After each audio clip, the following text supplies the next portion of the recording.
You have to talk to him about it. Talk to the guy that did it. The guy that did it. Now are you doing it to make a point? Partly to make a point, but partly to hold this guy accountable for what he did, right? Because if we're gonna say that this is never okay, right? So if the owner of the Boston Red Sox is gonna say this is never okay, if the league is gonna say this is never okay, and the city of Boston and the mayor of Boston and all those people who apologized to Adam Jones and all the fans who gave Adam Jones a standing ovation the day after when he went up for his first at bat, if they're all gonna say that it's not okay, then who are just saying it's not okay? Is that holding anybody responsible? Who gets held responsible in this country? The guy. Oh, yo. I mean, I know you're right, but there has to be a way for us to do it. And I'm not saying it's something that's normal. Obviously, this is something that's never happened before. You know. Now, I see where you're going, and I do agree. Don't get me wrong, but I'm just saying it's not going to happen, even though it should. Even though, yeah, you should be. But now we're getting back to shame, walk the street, and have everybody in the country, everybody around you shame you as you walk down the path because of your wrongdoings. Yes, that's you need to be called out for this stuff. Hey, you want to be a part of the game, and now you're part of the game. I just don't. And because I just don't know how much it's going to do. I mean, he's going to come on, read a written statement by somebody. No. Don't give him something to read.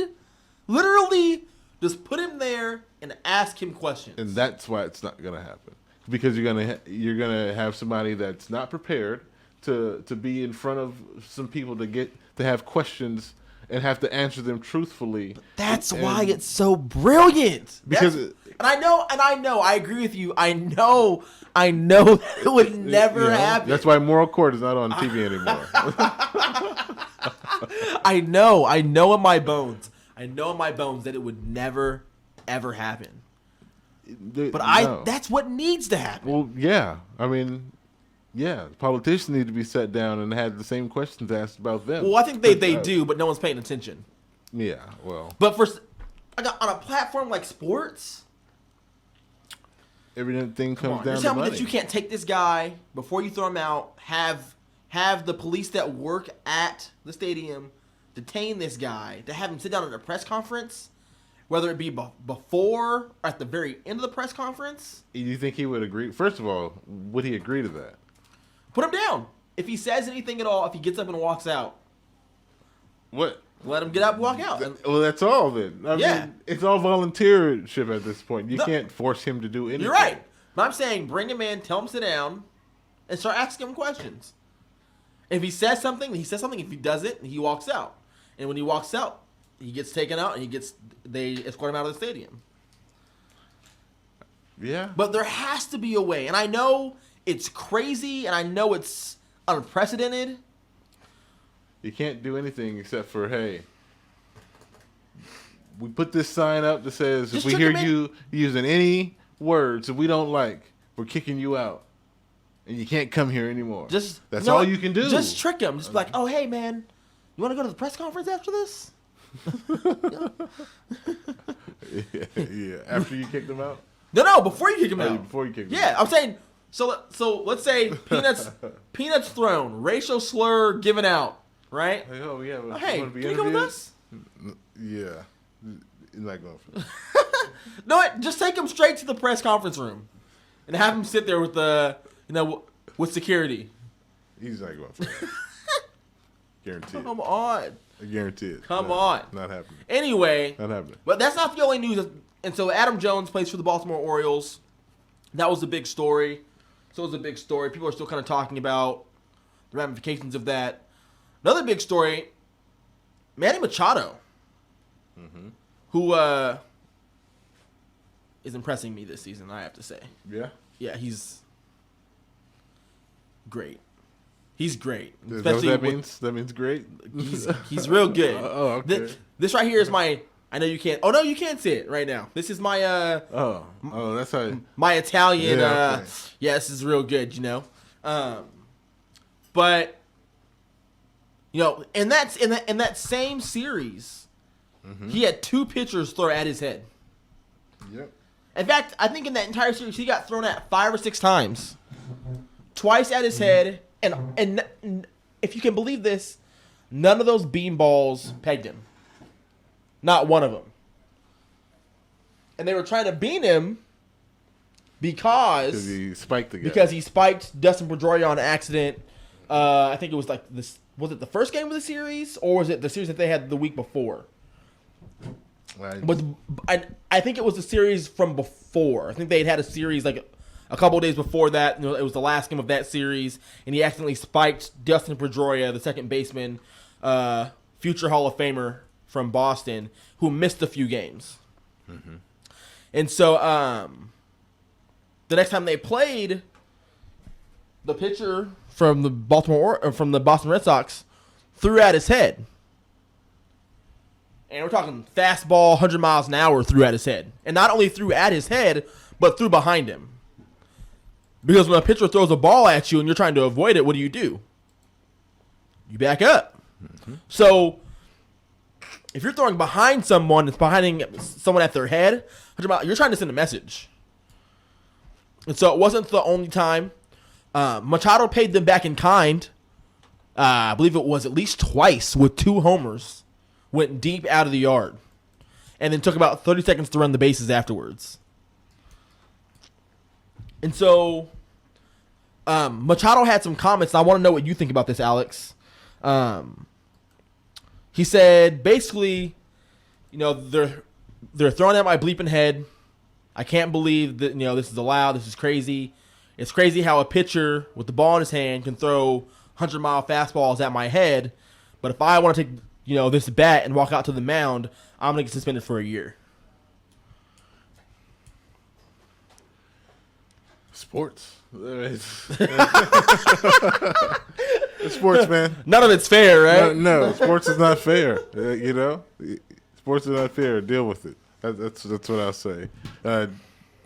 Keep doing what you've been doing this whole season so far.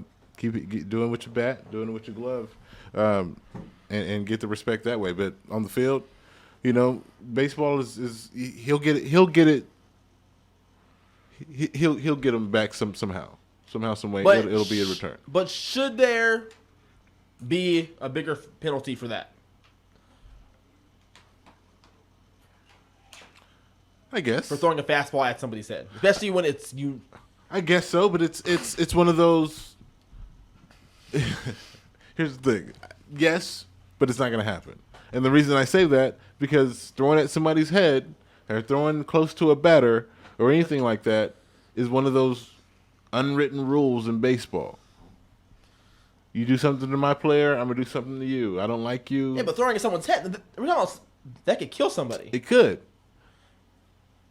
Maybe put a deeper fine on it. I'm just saying that it can happen. So are you saying even if you put the rule, it's still gonna happen? Yes. Even if you change the severity of whatever the punishment is for that. Just because it's one of those things that when you grow up in baseball knowing that that's what's gonna happen to you. If something happens in a game where a team does something to the other, one thing that could happen is that the pitcher either tries to hit you or throw close to you. If you get too close to in the plate to the inside, he might try to get you out of there. I mean, it's just one of those things that it's part of baseball so deep that I don't see them changing it. But maybe adding a fine or something as the safety concerns grow.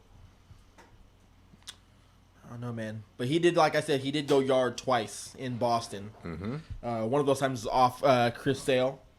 Anything that happens to Chris Sale makes me happy. You don't like that guy? No, dude. I don't like that guy. Well, they don't want me to wear the jerseys. I'm going to cut up all the jerseys. Little baby. And then I'm just not going to play at all. I mean, come on. You cut up all the jerseys. You cut up the jerseys. No, I don't like Chris Sale. What a whiny baby. Do anything else but cut up all the jerseys. That's jacked up. Talking about baseball. I mean, do you want to talk about the Giants? What is there to talk about? Do you want to? They lost again tonight. I mean, do you want to gloss over this? They lost again tonight? Yeah. Oh no, man, that's not good. What was the final score? 4-3 to the Mets. And the Mets aren't having a good season right now either. Well, that lets you know right there, buddy. I mean, they lost to the. Come on, they got swept by the Reds. Walker had a single in the ninth to beat them. And that's about how it goes right now. Come on, by the end of the season, they'll be in the freaking World Series. Season's not over yet. Yeah, but the bats are not there right now. Nothing is there right now.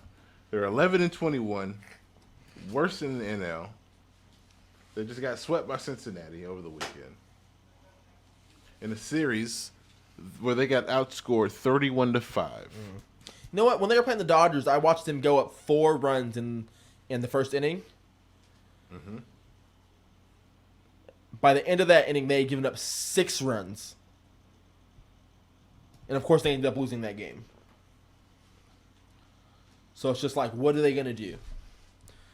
The A's, on the other hand, aren't playing spectacular, but they're playing all right. Mm-hmm. They're in the middle of the fifth right now against the Angels. They're down 2-1. And where are they in the standings? I mean, because I think right now, Oakland A's have something to be a little excited about. They're winning games? They've been putting runs on the board. Mm-hmm. They're still, what are they? I think they're 14-17. Yeah, they're 14-17. And they're, what was this? 6.5 back out of the league. Mm-hmm. They're 4th in the division. But everything here is so, I mean, I won't say it's so tight. It's early, so things could get exacerbated if things get out of hand, obviously. Houston's one of those teams that has a lot of talent around it, so you don't want to. Yeah, they always have some talent. You can't rest on your laurels. But, I mean, depending on how the Angels do and if they're only, 2 games back? No, just a game back on the team that they're playing right now. So if that ends up being a wild card spot, who knows what could happen. They got a lot of good young talent. Yonder Alonso's playing out of his mind right now. I like the kid Jarrell Cotton that they have. And so the A's could be in a good place. They could be buying instead of selling this year. But it's early. Let's not go getting ahead of ourselves. You tell them. Because no. Even when they need to be buying, they're selling. Oh, Cespedes, you've been having a great year. Just one more. Let's just, I think the Mets wants you. We make this play, next year we got it. We make this move. No. Oh, look at you, Jonas. MVP candidate, played there for only 2 months. Oh, man. Some other games tonight. We should have kept you. Bottom of the 4th for San Diego and Texas. San Diego's leading that 3-0. And top of the 4th, 2 outs. The Dodgers are up against Pittsburgh, 8-0. Golden State's getting ready to pull off this sweep. Get your brooms out. Oh my God. 117-93. This game's gonna be. The Jazz might as well be in the East. Might as well be. What? The Jazz were in the East. You think they would have? No, I don't think so. No? It's hard to picture. It's hard to quantify. Not really. I mean, let's see if I can find a top 16 bracket this year. Okay. Since it seems like we're switching to baseball. Let's see. Who do you think that they would have faced?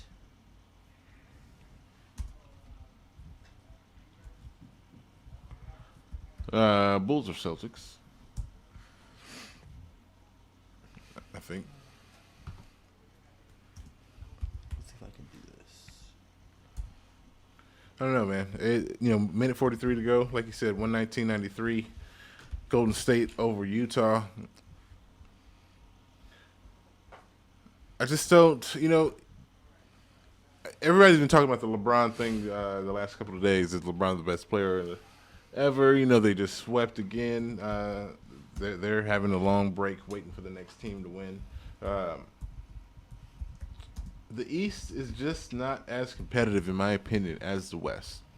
And the reason I say that, when you look at the records, there are a lot of East teams that were in the playoffs that had losing records. There's only 2 or 3 teams every year that are fighting for to play in the championship game, and there's usually one only team, the Cavs, that are built to win. You take LeBron off of the Cavs, everything stays the same. Are they still in the Eastern Conference Championship? Oh, in the EFC? Oh, I don't know about that. Or the ECF? Or what was it? ECC. Sorry, my bad. Eastern Conference Championship. Sorry, I'm getting all mixed up with my words. Eastern Conference Championship. I don't know, man.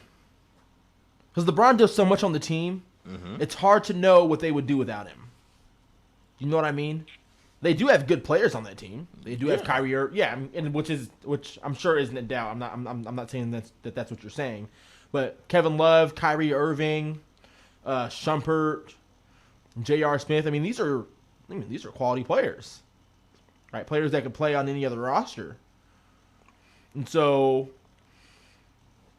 it's hard to say what they would do, how good they would be as a team without LeBron James for an 82-game season, because LeBron does so much. But I do agree with you that it definitely wouldn't be a shoo-in. It definitely wouldn't be a guarantee. Not with guys like John Wall and Isaiah Thomas also playing in the league. Not to mention Toronto if they were DeRozan and Lowry. So, yes, it would be a much closer race in the Eastern Conference if LeBron James did not play. If he played, if he played for instance, in the Western Conference. You know, I can't find one of those. I found one last year. A top 16 playoff bracket. Well, why don't you look for it while we cut to a break real quick.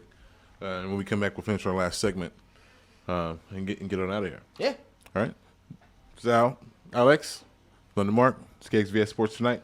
We'll be back after this.